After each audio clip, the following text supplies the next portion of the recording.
ప్రయాణికులకు మెరుగైన సౌకర్యాలు అందించేందుకు టీజీఎస్ఆర్టీసీ చర్యలు తీసుకుంటుంది.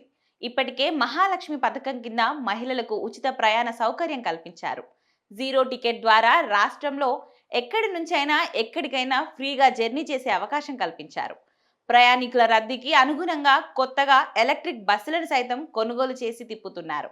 తాజాగా ఆర్టీసీ అధికారులు ప్రయాణికులకు గుడ్ న్యూస్ చెబుతూ మరో కీలక నిర్ణయం తీసుకున్నారు. ఆర్టీసీ బస్సుల్లో ప్రయాణికులకు వైఫై సదుపాయం కల్పించే దిశగా అడుగులు పడుతున్నాయి. ఈ మేరకు ఢిల్లీకి చెందిన ఒక ప్రైవేట్ సంస్థ నుంచి ప్రతిపాదనలు అందాయి. మంగళవారం సచివాలయంలో రవాణా శాఖ మంత్రి పొన్నం ప్రభాకర్ ఆర్టీసీ రోడ్డు రవాణా అథారిటీపై సమీక్ష నిర్వహించారు.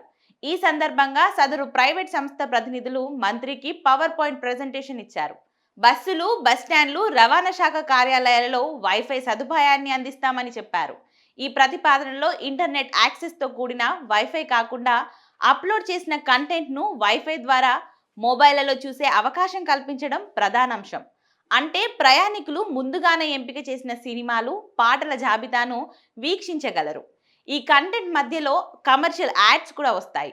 ఈ ప్రకటనల ద్వారా ప్రైవేట్ సంస్థలకు ఆదాయం సమకూరుతుందని ఆర్టీసీ వర్గాలు తెలిపాయి.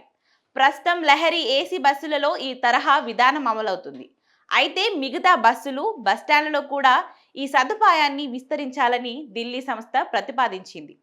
త్వరలో ఆ సంస్థ ఆర్టీసీ అధికారుల మధ్య మరో సమావేశం జరగనుంది. ఈ సమావేశం తర్వాత వైఫై సదుపాయం కల్పనపై స్పష్టత వచ్చే అవకాశం ఉంది. ఇక ఈ సేవలు అందుబాటులోకి వస్తే ప్రయాణికులు తమ ప్రయాణ సమయాన్ని మరింత ఆహ్లాదకరంగా గడపడానికి అవకాశం ఉంటుంది. ఇక ఈ ప్రతిపాదన ద్వారా ఆర్టీసీకి అదనపు ఆదాయ మార్గాలు కూడా లభించే అవకాశం ఉంది.